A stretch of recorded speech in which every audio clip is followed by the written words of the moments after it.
अस्सलाम वालेकुम dear students, welcome to STEM international publisher. This is Tayyaba Shakeel. Dear students, हम लोगों ने चैप्टर नंबर 6 शुरू किया हुआ था जिसका नाम है केमिकल रिएक्शन, और अब तक हम केमिकल रिएक्शन में रिएक्टेंट्स और प्रोडक्ट्स को पढ़ चुके हैं। आज की इस वीडियो में हमने एप्लीकेशन पढ़नी है केमिकल रिएक्शंस की, कि हमें हमारे इर्द गिर्द के एनवायरनमेंट में ऐसे कौन से केमिकल रिएक्शंस हैं जो देखने को मिलते हैं। तो सबसे पहले हम बात करते हैं फोटोसिंथेसिस की। फोटोसिंथेसिस एक एंडोथर्मिक रिएक्शन है जो ग्रीन प्लांट्स में होता है। इसमें कार्बन डाइऑक्साइड वाटर के साथ ग्लूकोज और ऑक्सीजन बनाता है। ये रिएक्शन सनलाइट की मौजूदगी में होता है और क्लोरोफिल की मौजूदगी में होता है। क्लोरोफिल एक ग्रीन पिगमेंट होता है जो कि प्लांट्स के लीव्स में मौजूद होता है। अब अगर आप इस केमिकल रिएक्शन को देखो तो यहाँ पर आपको नजर आएगा कि कार्बन डाइऑक्साइड वाटर के साथ मिलकर ग्लूकोज और ऑक्सीजन बना रहा है। तो इस केमिकल रिएक्शन में कार्बन डाइऑक्साइड और वाटर रिएक्टेंट्स हुए, ग्लूकोज और ऑक्सीजन प्रोडक्ट्स हुए। फोटोसिंथेसिस, दोबारा बताती चली जाऊँ, फोटोसिंथेसिस एक ऐसा प्रोसेस है जिसके जरिए प्लांट्स अपनी खुराक, अपनी फूड खुद तैयार करते हैं और रिजल्टेंट वो ऑक्सीजन रिलीज करते हैं जो कि बाहर एनवायरनमेंट में चला जाता है और फिर वो लिविंग ऑर्गेनिज्म की रिस्पायरेशन में हेल्प करवाता है। नेक्स्ट हमारा प्रोसेस है रिस्पायरेशन। रिस्पायरेशन एक एक्सोथर्मिक रिएक्शन है। ये फोटोसिंथेसिस का बिल्कुल रिवर्स प्रोसेस है। ये लिविंग ऑर्गेनिज्म के सेल के अंदर मौजूद होता है। रिस्पायरेशन के दौरान ग्लूकोज ऑक्सीजन के साथ रिएक्ट करके कार्बन डाइऑक्साइड, वाटर और एनर्जी बनाता है। इस रिएक्शन में एनर्जी रिलीज हो रही है। तो इस तरह के रिएक्शन जिसमें एनर्जी रिलीज हो रही हो, इस तरह के रिएक्शन को हम एक्सोथर्मिक रिएक्शंस बुलाते हैं। इससे बनने वाली जो एनर्जी है वो हमारी ग्रोथ, मूवमेंट, हमारी बॉडी के अंदर मौजूदा चीज़ों की रिपेयर में और बहुत सारे लाइफ प्रोसेसेस में इस्तेमाल होती है। आप इस इक्वेशन को देख सकते हो जिसमें ग्लूकोज ऑक्सीजन के साथ रिएक्ट करता है। ऑक्सीजन जो है वो ग्लूकोज को ऑक्सीडाइज करता है और हमारे पास प्रोडक्ट्स में कार्बन डाइऑक्साइड, वाटर और एनर्जी बनते हैं। अदर एप्लीकेशंस, केमिकल रिएक्शन रोज़मर्रा की फूड प्रोसेसेस में भी अपना अहम किरदार अदा करते हैं। मिसाल के तौर पे मिल्क का दही बन जाना।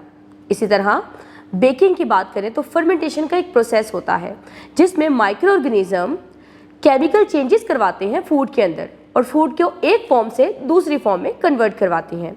तो ऐसे बहुत सारे केमिकल रिएक्शंस होते हैं जिनमें माइक्रो ऑर्गेनिज्म का भी अहम किरदार होता है।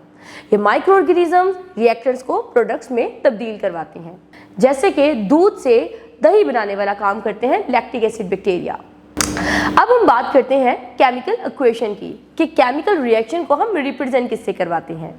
केमिकल इक्वेशन एक सिंबॉलिक वे होता है किसी भी केमिकल रिएक्शन को रिप्रेजेंट करवाने का। केमिकल इक्वेशन हमें बताती है रिएक्टेंट्स के बारे में और प्रोडक्ट्स के बारे में, कौन से रिएक्टेंट्स आपस में रिएक्ट कर रहे हैं और कौन से नई चीज़ें यानी नए प्रोडक्ट्स बन रही हैं। यूजुअली इसको हम सिंगल एरो से रिप्रेजेंट करवाते हैं और कुछ रिएक्शंस को तो हम डबल एरो से भी रिप्रेजेंट करवाते हैं।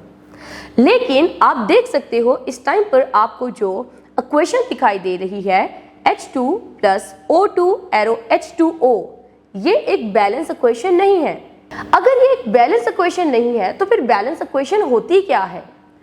बैलेंस इक्वेशन वो इक्वेशन होती है जिसमें रिएक्टेंट्स की साइड पे नंबर ऑफ एटम्स और प्रोडक्ट्स की साइड पे नंबर ऑफ एटम्स इक्वल होते हैं, तब जाके कोई इक्वेशन बैलेंस्ड होती है। Balance equation law of conservation of mass को फॉलो करती है, जिसके मुताबिक एटम ना तो क्रिएट होते हैं ना डिस्ट्रॉय होते हैं, बल्कि एक जगह से दूसरी जगह कन्वर्ट हो जाते हैं। अब हम पढ़ने जा रहे हैं वो स्टेप जिसके जरिए हम किसी भी अनबैलेंस्ड केमिकल इक्वेशन को बैलेंस्ड बना सकते हैं।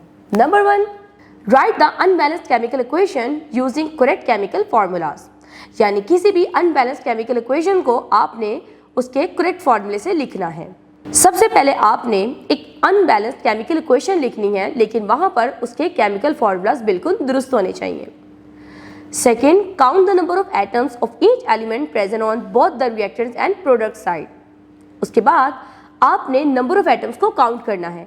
रिएक्टेंट्स की साइड पे कितने हैं और प्रोडक्ट्स की साइड पे कितने हैं एटम्स, एक ही एलिमेंट के। एक वक्त में आपने एक ही एलिमेंट को देखना है।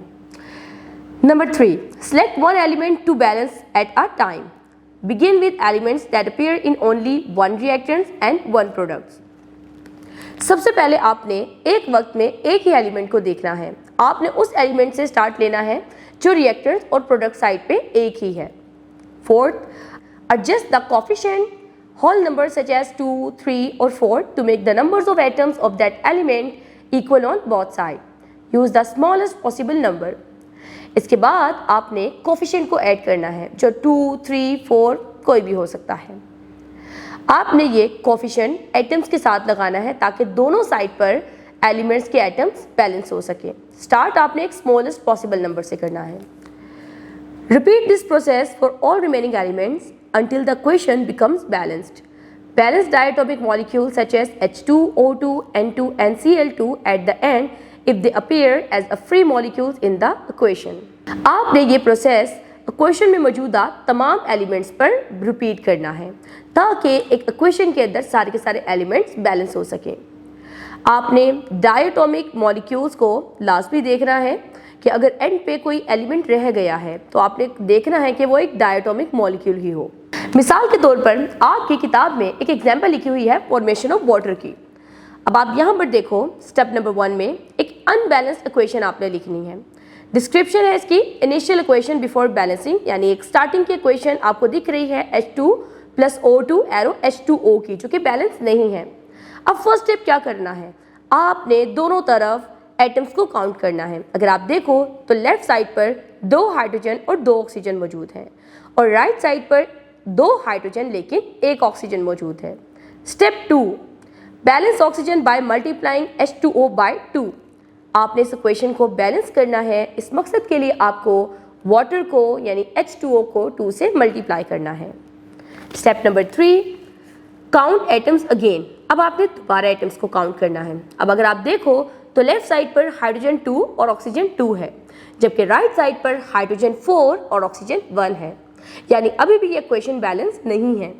Step number 4, balance hydrogen by multiplying H2 by 2। अब आपने H2 को यानी हाइड्रोजन 2 को भी 2 से मल्टीप्लाई करना है। अब जब आप 2H2 + O2 arrow 2H2O equation को देखोगे तो आप यहाँ पर देखोगे कि हाइड्रोजन आपके पास लेफ्ट साइड पर 4 है और ऑक्सीजन 2 है, जबकि राइट साइड पर भी हाइड्रोजन 4 है और ऑक्सीजन 2 है। ये रही आपकी फाइनल बैलेंस इक्वेशन। तो बच्चों, आज की इस वीडियो में हमने फोटोसिंथेसिस के बारे में पढ़ा, रिस्पायरेशन के बारे में पढ़ा, कुछ डेली लाइफ एग्जांपल्स के बारे में पढ़ा और साथ हमने जाना कि किस तरह हम एक अनबैलेंस्ड इक्वेशन को बैलेंस्ड इक्वेशन बना सकते हैं। मिलते हैं अगली वीडियो में एक नए टॉपिक के साथ। Till then take care yourself. अल्लाह हाफिज़।